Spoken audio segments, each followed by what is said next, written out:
રાજસ્થાનના બાદશાહ સમર્થ વીરવર પુરુષ,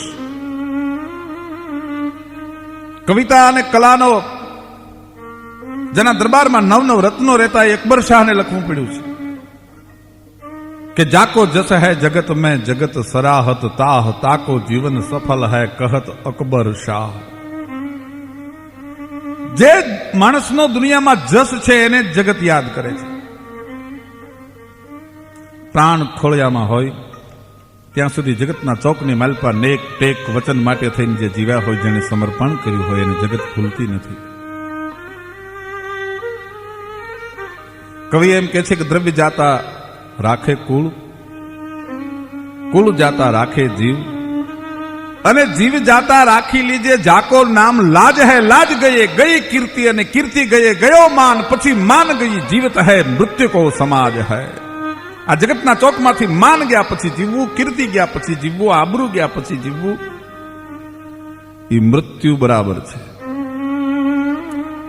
પણ આ તો સૌરાષ્ટ્રની ધરતી, જ્યાં વટને વચન કાજે ઓઢે કફન ગેવા નરબંકાઓની આ ફોમ. અરે જ્યાં માથા પડે અને ધડલે, જ્યાં માથા પડે અને ધડ લડે એવી ધીંગી ધરા ના જો. મને ખાંભી ખાંભીએ એના સંભારણા. આજે એક એક ખાંભી, એક એક પાળીઓ, એક એક સૌરાષ્ટ્રનો પથ્થર ત્યાગ, સમર્પણ, નેકી ટેકી અને ઈમાનદારીની ઘટનાઓથી એમ કહેવાય છે કે ભરપૂર વાતો પડી છે. સૌરાષ્ટ્રના સમર્પણના ઇતિહાસમાં તમે હાલારની વાત લ્યો, તમે બરડાની વાત લ્યો, તમે નાઘેરની વાત લ્યો, તમે પાંચાળની વાત લ્યો, આ બધાય પંથકની તમે વાત લેતા લેતા લેતા તમે એક પંથક એવો છે કે આવીને તમે ઉભા રહ્યો તો એમાં એની અનોખી ભાત પડે ભાઈ. અને ગોહિલવાડનો પંથક 18 પાદરનો લાડો શું એની ખાનદાની હશે, શું એનું સમર્પણ હશે, શું એનું ત્યાગ હશે. સૌરાષ્ટ્રનું સૌથી મોટું રજવાડું, મોટામાં મોટા રજવાડા તમે 25 ગામથી 24 ગામથી તમે શરૂઆત કરો તો કદાચ કોઈ રજવાડાને 100 ગામ, 200 ગામ, વધારે વધારે 700 ગામ, પણ 1800 ગામ એક જ ભાવનગર મહારાજની પાસે. 18 પાદરનો ધણી, સૌરાષ્ટ્રનો સૌથી મોટો રાજા. પણ એકલી રાજની વડાઈ, એકલી સંપત્તિની વડાઈ એવું નહીં, પણ મળે અધિકાર તો છકી જાય માનવી, તાકવા મંડી જાય આભ હામો, અને સૂમના હાથમાં મળે જો સંપત્તિ, કરે નહીં ઉજળો કદી કામો. અરે લાખ લીંબોળીએ કોઈ દી લીમડો નમે નહીં, આભમાં હંમેશા થાય ઊંચો, પણ અંબ ફળ ગાવતા અધિક સુહાવતા, ગળા પર જકુંબે તરત ગાંબો. દુનિયામાં એક જ વૃક્ષ મિત્રો એવું છે કે જેની માથે સંપત્તિ આવ્યા પછી નીચું નમી જાય છે, અને એ આંબો છે. લીમડાની માથે લાખ લીંબોળી આવી હોય અને કોઈ દી એની ડાળ ધરતીની માથે નમી હોય એવો કોઈ દાખલો નથી. ભાવનગરનું રાજ એ તો આંબા જેવું રાજ મિત્રો. સંપત્તિ મળ્યા પછી નમ્ર બને. સંપત્તિ મળ્યા પછી 3 જણાને આ ધરતીના આભૂષણો કીધા છે: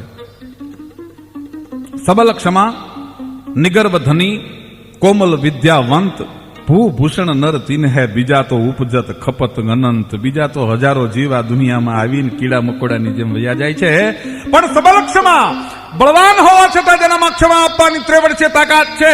તૃણ જેમ લંગના બંધ ત્રોડ મધ જરા કંધ નાખે મરોડ, પાણી મારીને હાથીના કુંભાતળને ભાંગી નાખવાની ત્રેવડ હોય, અને લોઢાની હાંકળને તણખલાની જેમ તોડી નાખે આવા મર્દ હોય, અને છતાંય જે ક્ષમા કરી શકે. સબલ ક્ષમા અને નિગર્ભ ધની અને કરોડોની સંપત્તિની વચ્ચે એમ કહેવાય કે પરમાત્માનો મુનિમ હોય એવી રીતે રહેતો હોય, એનો નોકર હોય એ રીતે રહેતો હોય, એનો ચાકર હોય એ રીતે રહેતો હોય. સબલ ક્ષમા, નિગર્ભ ધની અને કોમલ વિદ્યાવંત. અને વિદ્વતા મળ્યા પછી તુલસીદાસજી રામચરિતમાં એમ લખે છે કે નહ કોઈ અસ જન્મા જગ માહી, કે પ્રભુતા પાહી ઓર જાહી મદ નાહી. જેને પ્રભુતા મળે, જેને પૈસો મળે, જેને વિદ્વતા મળે, મદ ના આવે એવું બને નહીં. ભાવનગરના રાજની થોડીક ઇતિહાસની વાતો કરવી છે મિત્રો, કે જ્યાં વિદ્વતાય હતી, જ્યાં સત્તાય હતી, જ્યાં સંપત્તિય હતી, અને છતાં કોઈ દિવસ અભિમાનની એક રેખા નથી અંકાણી એના મોઢાની માથે ભાઈ. એવો રાજા, અને એ રાજાનો જો ઇતિહાસ કેવો હોય, એકલું રાજનું સમર્પણ નહીં, પણ ત્યાં ઈમાનદાર નોકરો એવા, પ્રજા એટલી ઈમાનદાર. અને એનો એક મારે પ્રસંગ કેવો છે. નેકી કેવી હોય, ટેક કેવી હોય, વટ અને વચન કેવા હોય, અને ભાવનગર રાજા પાછો એને